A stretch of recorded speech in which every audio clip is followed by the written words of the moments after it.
Olá, nós estamos de volta com o programa Aliança com Você, hoje com o pastor Giovanni Faria.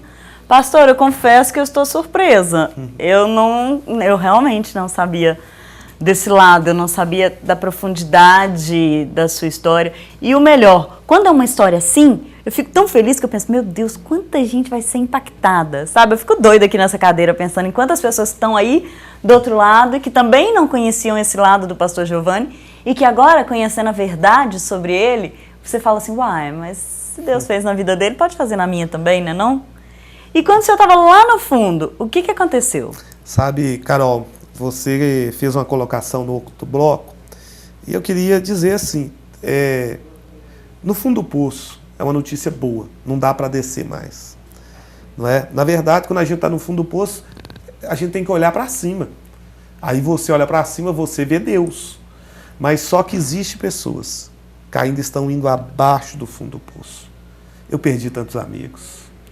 Eu perdi tanto amigo que tinha uma vida linda para frente, bonito, inteligente, e que dizia assim, eu tenho só 18 anos, já vivi tudo, eu posso morrer agora. E morreu com overdose. Meu Deus. Morreu com uma parada cardiorrespiratória. Eu mesmo tive uma parada cardiorrespiratória. Eu tive um colega que teve uma, não é? Motivada com algumas drogas, que eu não quero nem citar o nome aqui. E aí, que a gente roubava essa droga no supermercado, olha. Uau! Para cheirar.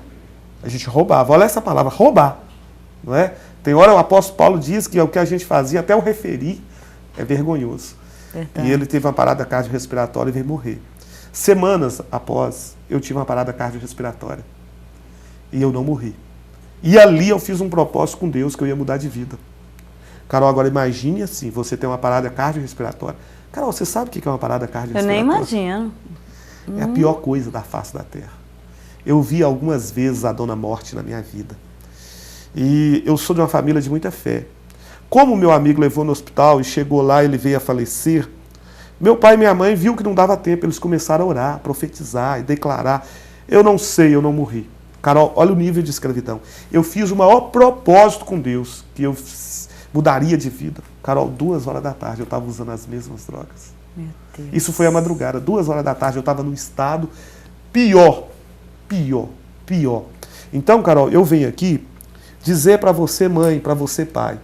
No livro de Jó diz assim, há esperança para a árvore, ainda que cortada a raiz, ao cheiro das águas brotará. Então, olha bem, eu não tinha esperança. Meus pais cansaram de ouvir. Meu pai era pastor. E as pessoas diziam, o filho do pastor. Nossa. Sabe o que aconteceu? As pessoas começaram a dizer, aos filhos do pastor. Eu não sou o mais velho, eu sou o quinto. Depois de mim tem a Luciana e o Júnior, não é? E meus irmãos, alguns deles, começaram a ir ao encontro da vida que eu tinha. A nossa casa virou um inferno. Uau. Então, as pessoas não começaram mais a dizer o filho aos filhos. E eu me tornei o pior. Então eu quero dizer ao pai, à mãe, principalmente aqui, eu não estou entendendo, eu sou evangélico, eu oro, meu filho está na pior, não perca a esperança. Eu quero dizer a você que está no submundo das drogas, você que está sofrendo, você que é uma pessoa boa para todo mundo, porque nesse afã eu era bom para todo mundo, eu era ruim para mim mesmo. E ruim para minha família, para os meus pais e para minha mãe principalmente. Então tem muitas pessoas que são drogados, que ele é bom para todo mundo. Ele só é ruim para ele e para as pessoas que ele mais ama. Eu amava meus pais, a minha mãe, não é? Mas eu não tinha como sair. Mas não perca a esperança. Você, pai e mãe, continue orando. Há poder na oração. Há poder no nome de Jesus. Há poder no nome do Evangelho. Esse Evangelho que nós pregamos é o Evangelho de vida, é o Evangelho de poder. Poder que transforma, poder que vivifica. E eu venho aqui hoje porque eu sou um instrumento de Deus. Eu sou um vaso nas mãos de Deus. Alguém me pergunta, pastor, por que a sua igreja tem tantos jovens? Por que acontecem algumas coisas? Cara, eu não sei, é a mão de Deus. Mas eu sei que o Deus que me libertou, ele tem poder para libertar. Não é? E como Deus não abre mão, Deus não despreza, nem o pavio que fumega, nem a cana quebrada, que são coisas desprezíveis. Quem vai pegar um fio que fumega, que já queimou, que já é cinza? Deus não despreza nem esse. Deus não desprezou a minha vida. E chega o tempo, o propósito de Deus. E quando foi? O que aconteceu para que as coisas começassem a mudar, pastor? Carol, eu estava envolvido com tantas coisas. Algumas coisas eu não gostaria nem de falar. Eu não quero entrar em alguns detalhes, talvez Claro, até em outra claro. oportunidade, porque são muito fortes. Ih, já vou até agendar depois do É intervalo. muito forte, não é? E aí eu me vi num estado deplorável. Gente me procurando para matar, jurar de morte. Enfim, meu estado piorou muito. Piorou, mas piorou. E aí eu que já tinha dó dos evangélicos, quando eu vi um evangélico, eu me sentia eles limpos e eu muito sujo. E eu me sentia que eu nunca chegaria naquela vida. Eu olhava para eles assim e falava, pô, esse povo, como que dá conta? E eu me sentia o cara mais sujo da face da terra. E aí a gente entende que é um projeto de Deus. Eu, nesse estado todo, meu pai e minha mãe viajam para Brasília. E quando eles voltam com a caixa com 200, Novo Testamento. E uma Bíblia com a dedicatória. Queria ter essa Bíblia guardada. Mas eu dei para um morador de rua. Ele diz assim, essa é para você, Giovanni, ganhar muitas almas para Cristo. Glória a Deus. Eu peguei aquela Bíblia, uma caixa de 200 Bíblias para eu distribuir. Eu pensei, gente, esse povo é doente da cabeça. Esse povo é louco. Eu vou distribuir Bíblia para quem? Mas ficou lá, não é? E um dia eu recebi um recado de uma irmã muito simples, que a porta da graça estava fechando para mim. E que se eu não voltasse, eu iria morrer. E ela não deu o recado. Ela só falou que tinha que dizer algo para mim. Mas eu fiquei com muito medo, porque eu sabia que eu estava muito próximo da morte.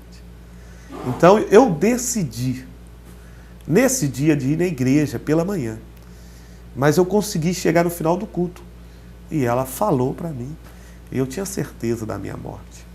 Depois disso eu já tive alguns acidentes, bem próximo ali. E eu via que a minha morte estava muito próxima. Carol, mais uma vez, em vez de melhorar, piorei. Mas um dia eu fiz um propósito.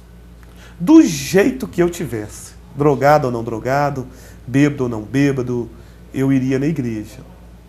Quinta, sábado e domingo. Mas eu não queria ser crente. Só ia lá, mas... Eu queria ir lá porque a minha vida não tinha mais jeito. E naquela época a gente ouvia falar-se muito pouco de casa de recuperação, de internação. Então eu fiz esse propósito, porque eu não aguentava mais ver meu pai e minha mãe sofrer. E eu não aguentava mais, e a minha vida, o meu sofrimento, a minha dor. Então eu fiz um propósito, eu vou na igreja. Quinta, sábado e domingo. Mas um detalhe, sem virar estranho de crente. Não é? E saía da igreja, eu ia para... Eu não podia dizer que era boate. Né? Eu já saí da igreja e já fui para a zona. Eu não queria ser crente. Tinha que reafirmar isso, né? De que não queria ser. Não queria ser crente. Mas esse evangelho que nós pregamos, ele é vida. É isso que o terapeuta, que o psicólogo, não é? Que a ciência, às vezes, não consegue compreender que poder é esse. Não é? O que é que acontece?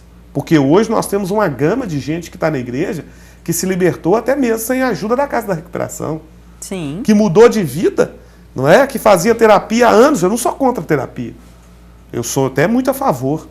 Mas que poder é esse? Qual é a lavagem cerebral que os pastores dão?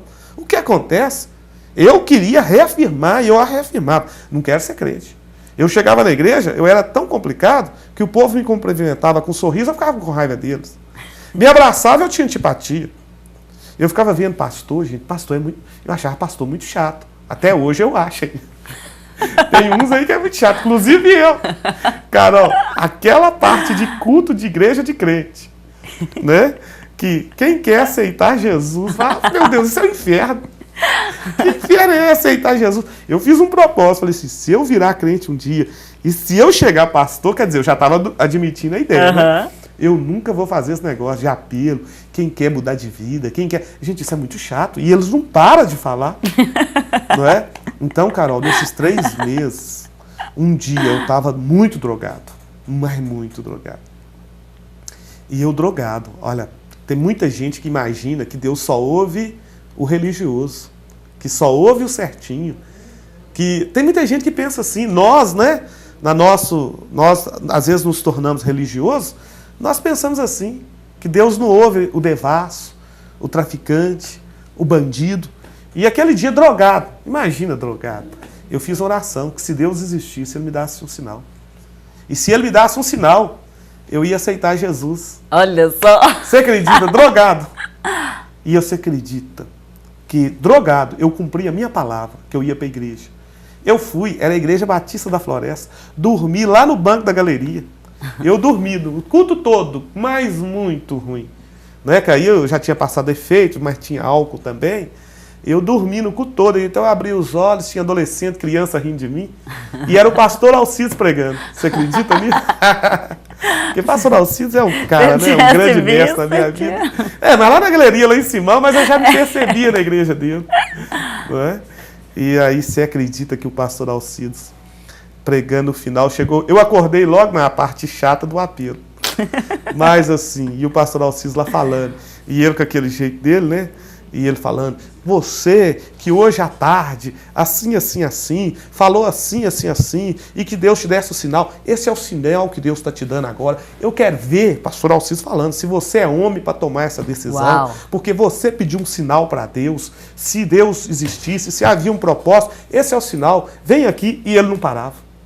E eu falando, oh meu Deus do céu, quem foi falar para esse pastor? Não é? E eu achava ele muito chato, esse pastor chato. Tudo pra mim era chato. Menos eu que não era chato, eu era chatérrimo. Não é? E aí naquele dia, Carol, eu não poderia, porque eu tinha pedido.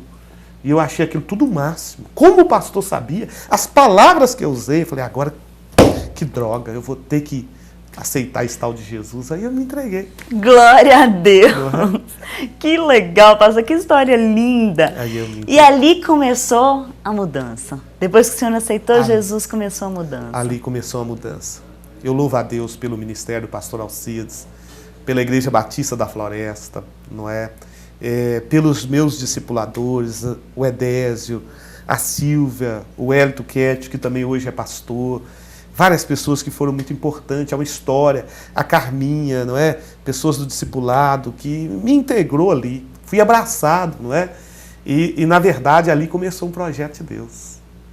E aí, agora imagina uma pessoa que teve a adolescência toda marcada por muito trauma, por muita revolta, por drogas, não é? Imagina a perda de neurônios e tantas outras coisas mais, a timidez, o complexo. Então, eu não trouxe comigo só uma história de drogas, mas eu trouxe uma história que eu me sentia o rejeitado, eu me sentia aquela pessoa com a autoestima lá no chão, com muitos traumas, com muitos complexos. Então, eu converti, mas isso ainda estava dentro de mim, não é? Então, eu não estudei. Não é, Carol? Eu terminei o ensino fundamental, assim, nem sei como, não é? Alguém diz assim, pai paga, filho passa. Meu pai pagava. Não sei se pagava para me passar, mas eu formei o fundamental, não é? E aí Deus começou uma nova história na minha vida. E eu quero destacar um ponto, não é? Aquela Bíblia que eu ganhei muitas almas com elas. Glória a Deus! Os 200 Novos Testamentos, eles foram como nada. Eu me tornei um evangelista. Sabe os meus irmãos que estavam pior do que eu? Todos eles, pela graça de Deus, eu trouxe de volta o evangelho. Glória a Deus! É assim que Deus pode fazer com ninguém. É assim o poder de Deus que restaura. É assim quando Deus entra. Porque a esperança para você, Deus pode mudar a tua vida, Deus pode mudar a tua história. Esse Deus que mudou a minha vida, Ele é vivo, Ele é o conquistador atual, Ele é o que restaura, Ele é que traz de volta a vida.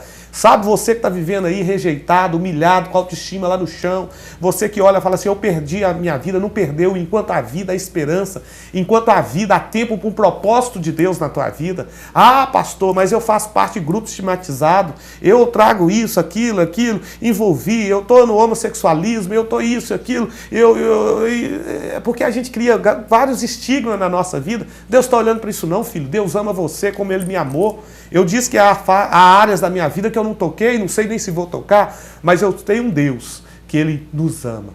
Ele ama você da maneira que você é e no lugar onde você está. E eu estou aqui para dizer que Ele tem um projeto, Ele tem um plano para a tua vida, um plano de restauração. Eu não vim aqui falar de religião, Carol. Não vim aqui falar de igreja, não vim falar de chatice de evangelho. Eu vim aqui falar de um Deus vivo, de um Deus que ama o pecador, mas um Deus que restaura, um Deus que traz vida. É esse Deus, é esse evangelho que nós pregamos, que nós vivemos. Porque, na verdade, eu não tenho esse negócio aí. Igreja Batista, Deus é fiel. Na verdade, eu me sinto que eu sou pastor em Sete Lagoas. Glória Eu tenho a um Deus. compromisso com Sete Lagoas. Eu não sou pastor das ovelhas de Sete Lagoas. Eu sou pastor nessa terra. Eu sou um crente nessa terra. Um crente em Jesus. Eu sou um adorador do Senhor. Não é? Eu não gostaria nem de ter esse estigma. Você é crente, você é evangélico. Eu não gostaria. Eu não gosto nem que as pessoas me chamem de pastor, Carol. Sabia disso? Não. Não gosto, não. Estou na rua, por me chamam de pastor, falo, vai atrapalhar tudo. Não é? Você está na academia, o cara te chama de pastor. Ah, todo atrapalhou. mundo te olha diferente, Cria um bloqueio, porque as pessoas falam assim, é pastor, mas quando você só é amigo, É verdade. quando você é o irmão, quando você se coloca como Jesus, junto das pessoas, porque as pessoas hoje estão precisando de Deus. Verdade. As pessoas hoje precisam do toque do Senhor. Mas há muito preconceito hoje sobre religioso. Você fala do padre, tem preconceito contra o padre. Você fala do pastor, tem um preconceito com o pastor. Todo pastor é ladrão, todo pastor é chato, todo pastor vai fazer lavagem cerebral. Não, eu não sou nada disso. Eu quero ser um instrumento de Deus Glória na a Deus. vida das pessoas. Pastor, eu te agradeço muito, muito mesmo. Eu queria dizer, não vou nem olhar para a câmera, quero dizer, olhando nos olhos do Senhor, que, assim, a imagem que eu tinha do pastor Giovanni há 40 minutos atrás é totalmente diferente da imagem que eu tenho do Giovanni hoje. Eu louvo a Deus pela sua vida, eu sei que o Senhor vai te usar ainda de forma poderosa. Eu queria te agradecer e queria fazer o convite para o Senhor, que o Senhor esteja aqui mais vezes, igual a gente tem o quadro Louvor Racional que a gente vai começar agora, que o Senhor esteja aqui mais vezes, dentro da sua possibilidade, que seja uma vez por semana, que seja como for possível, mas que o Senhor venha mais vezes, que a gente esteja mais junto no portal também, porque Deus vai te usar de forma poderosa. Carol, para mim é uma honra e eu até me emociono, porque eu que não tinha esperança nenhuma. E eu tive 2 filhas, não é?